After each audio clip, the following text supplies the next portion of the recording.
We are approaching the end of our summer and I'm beginning to get all of our materials ready for different parts of our school day. Today I want to show you the things that I have gathered for what we would call our virtues loop, but is kind of like morning basket, but shorter, and is my sort of secular homeschool response to what a lot of people do for their religion or their character education. So this is what I'm going to be doing as a secular homeschooling mom. Now I want to put one little caveat in here.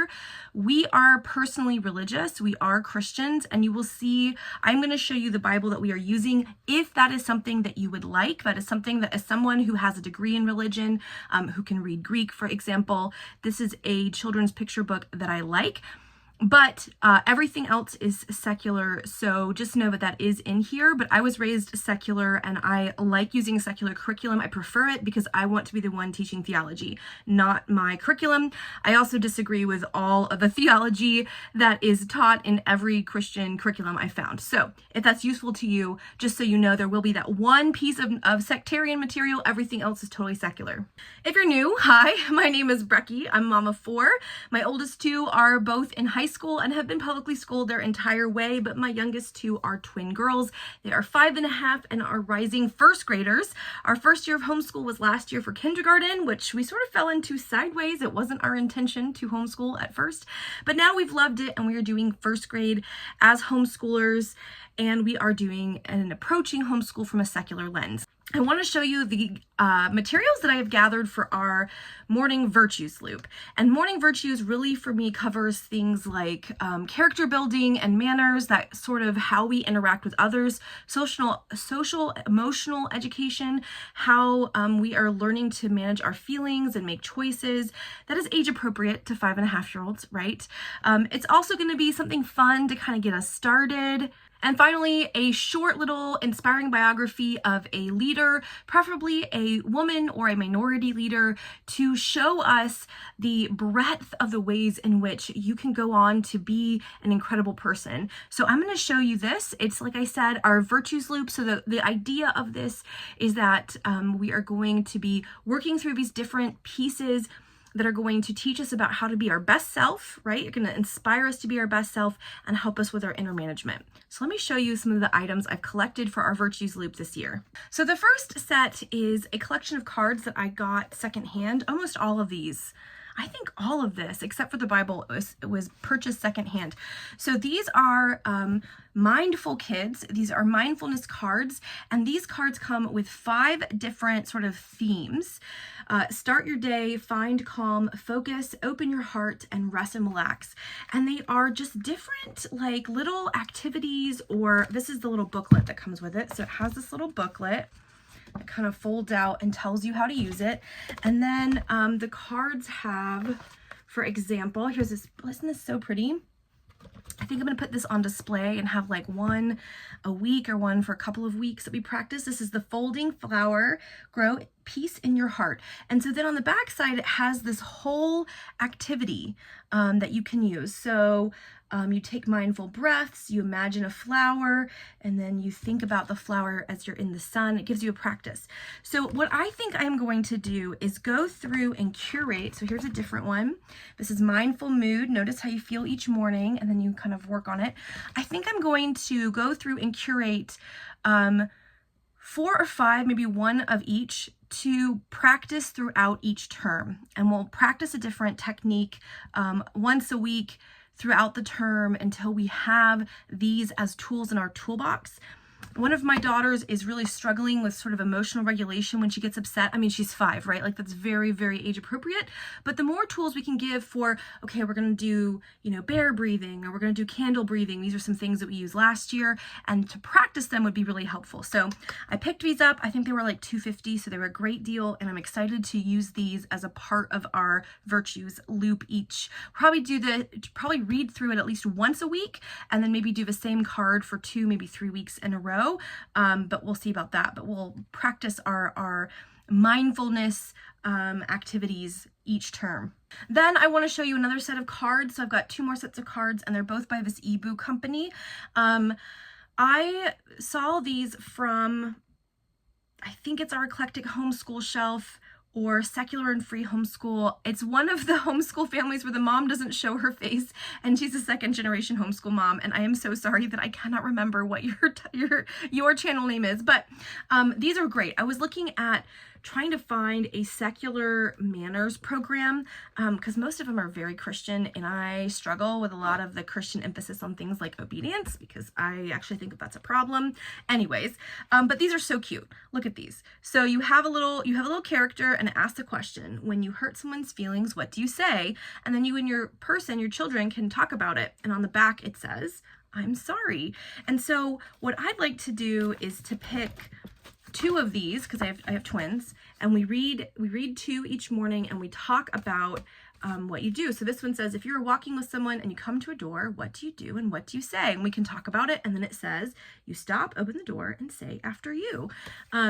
So I think that we will just work through a couple of these every day or a couple of times a week, although I think we're only going to have 3 formal days of school and then a day of park day, and then fun Fridays. So I think every day is probably fine, and we'll just work through them, and when we get to the end of a term, we'll pause these and we can pick them up and just work through them again as many times as we need.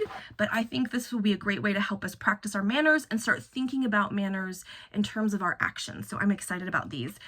The same company also has these I just got, they were in the Big Epic book haul video, health and safety conversation cards. It's the same ebook company. And I love this idea because I definitely want my kids to think about safety. And these have things I wouldn't have thought to like explicitly teach my kids. So for example, this one was one I looked at. Look at these. Look how cute those are. Oh my gosh.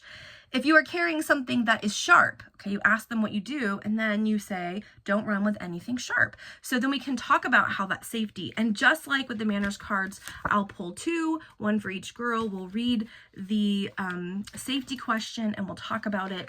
And I will do that every day. So my thought is I will go through all of these manners cards, and if I run out of cards, I'll start the safety cards. Or if we come to the end of the term, I'll pause these, and then I will start these, and we'll do these in term 2.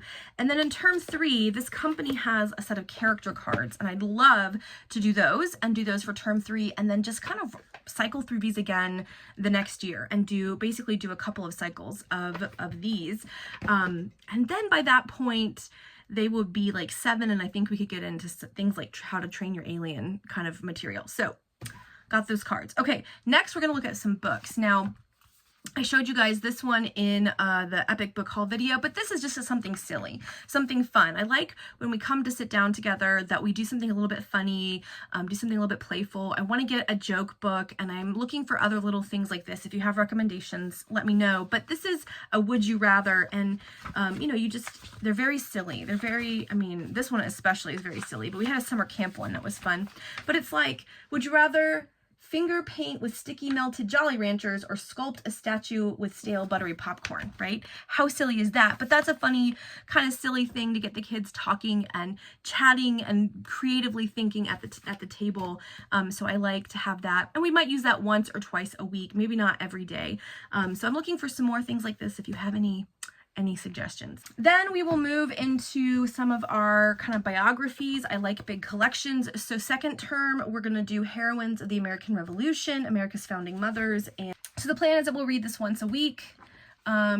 Although we'll see, these are longer than I thought, but the plan is that we would read these once a week just to give us an inspiring story of a real person and how they're impacting the world.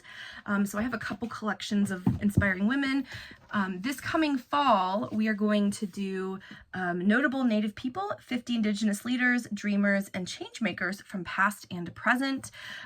We are going to be doing in our American history unit Kaya for American Girls History, and since she's Indigenous, I thought it might be good for us just so you can get a sense. Like, this is how much writing there is, and then there's a really cool picture.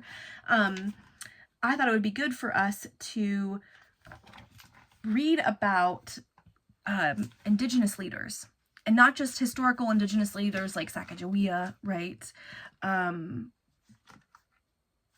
Chief Crazy Horse, right? But like modern ones, and to broaden our concept of Indigenous to not just, you know, mainland Native American, but like Native Hawaiian, for example. So, yeah, these are just a really interesting collection. We're not going to be able to read all of them this fall term because, you know, we're only going to do this probably once, maybe twice a week at most. We're not going to get through all 50 in our 12-week term, but we can get through probably 20, I would say. I'm excited for myself because I don't know most of the people in here. I'm excited to learn and to inspire my girls. So then our third term is going to be Women Who Dared, 52 Stories of Fearless Daredevils, Adventurers, and Rebels. This is a collection I just got. Now, I have 2 other collections of like women doing cool stuff, but I liked this one because the cast of women was a little bit different than you normally see. So here is, you can kind of get a look at that.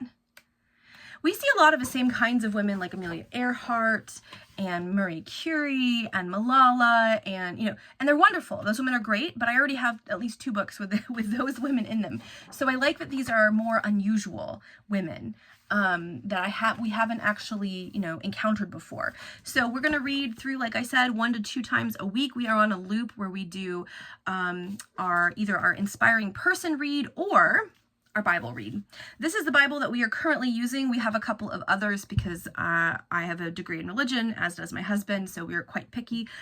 This is God's Big Picture Bible Story Book, 140 Connecting Bible Stories of God's Faithful Promises. This is the version by N.T. Wright. So N.T. Wright is a prolific New Testament scholar. If you're unaware, he's Anglican, very smart guy. I don't always agree with him, but I trust his scholarship, and this is his adaptions, and the art is absolutely stunning, right? You can see a little bit of that art, and the illustrations are by Helena Perez Garcia, so she is a woman of color, which I like.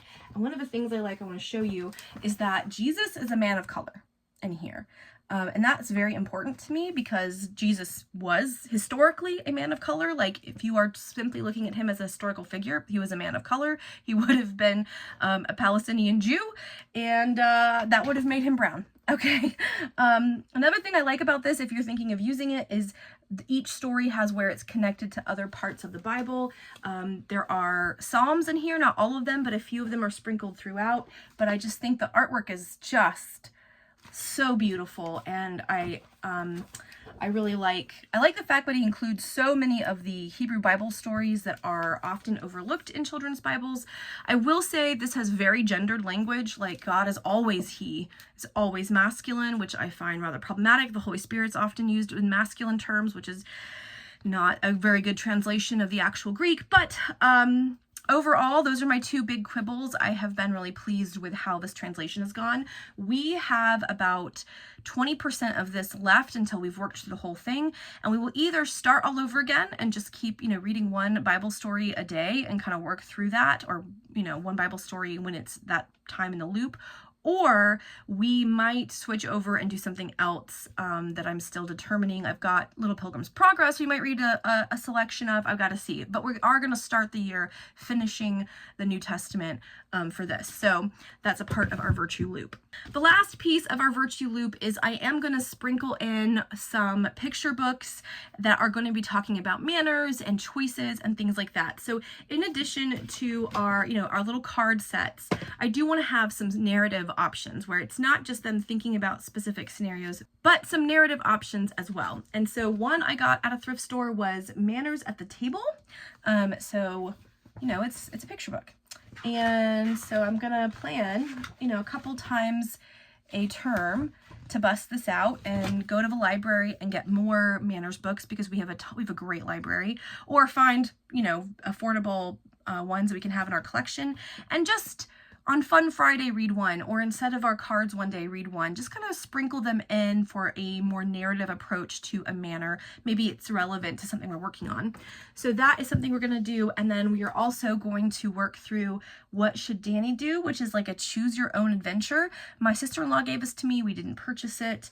And I guess there's like a whole series, but you start out and you make a decision, and then you have to make a choice. And depending upon your choice, how you answer this question. So eat the pancakes on the alphabet plate, or yell until he gets the ninja plate. And depending upon your answer, you go to a different page and then you have different consequences. So I think doing this a few times would be great, and seeing what other books are in the series would be good.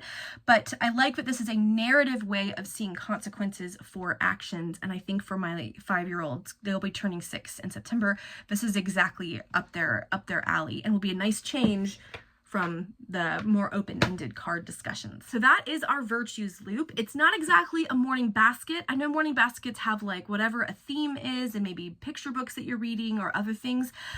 This is meant to really only be about 10-12 minutes. This is not a nice leisurely deal. My girls, their best brain power is the first thing. So our virtues loop is, again, to work on character, social and emotional learning, a little bit of religion since we happen to be Christian, but then to just kind of get them jazzed and settled and at the table, get their minds working. As you'll see in the next video I make, we do have some specials that aren't the core 4 that we're going to be doing, like logic and geography and things like that, to get their brains kind of moving in the morning. Comment down below and let me know, do you do something like a virtues loop? What does that look like? Especially if you're secular, what materials are you using to teach character and manners and safety and good habits and things like that? I'm always looking for secular materials, and I'd love your recommendations.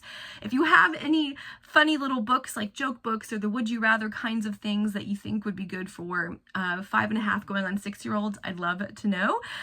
Yeah, let me know how that is, and I hope you're all doing well. If you're at the end of your summer, I hope you're savoring the end of summer vacation, and if you're already back to school, I hope that your school is getting off to a great start. Until the next video, guys, bye.